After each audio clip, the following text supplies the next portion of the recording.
High, আমি Anushka. I know এই ভিডিওটা বহু জন্ম পর এডিট করছি, বাট কী করা যাবে, ল্যাদ খেতে খেতে ভুলেই গেছিলাম যে আমি ঘুরতেও গেছিলাম আর ভিডিওও করেছিলাম। যাই হোক, চলো আপাতত ব্যাকপ্যাক করে বেরিয়ে পড়া যাক আমার গন্তব্যস্থলের দিকে। এখানে তো আমি ফুল রেডি। তারপর ট্রেনেও উঠে পড়েছি।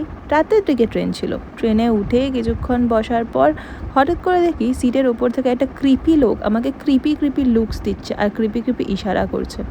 যাই হোক, এটা দেখতে দেখতে রিয়েলাইজ করলাম যে এইসব বাদ দিয়ে আমার একটু অ্যানিমে দেখা উচিত। যেহেতু আমি নাইট শিফট করি, তাই যতই রাত হোক ট্রেন আমাকে দুলুনি দিয়ে ঘুম পাড়ানোর চেষ্টা করুক, আমার তো ঘুম এলো না। ফাইনালি সকাল হয়ে গেল আর ওই ক্রিপি মানুষটার সাথে আমি 1 কাপ চা খেলাম। অ্যান্ড দেন জানলার বাইরের দিকে তাকিয়ে অধীর আগ্রহে বসেছিলাম যদি একবার দেখা যায়। সবাই বলে এটা নাকি ভাগ্য। সেদিন দেখলাম যে ভাগ্যটা বেশ সাথ দিয়েছে। ওই যে দূরে দেখতে পাওয়া যাচ্ছে, যাকে দেখতে আসার জন্য এত দূর থেকে আসা। এরপর আমি নেমে পড়লাম এনজেপি স্টেশনে। সাথে এই ক্রিপি লোকটাকেও নিয়েছিলাম, জানি না কেন। তারপর এনজেপি স্টেশনে 4 বার পাক খাওয়ার পর ফাইনালি আমার বুক করে রাখা ক্যাবটা চলে এলো, অ্যান্ড তাতে করে আমরা রওনা দিলাম দার্জিলিংয়ের উদ্দেশ্যে।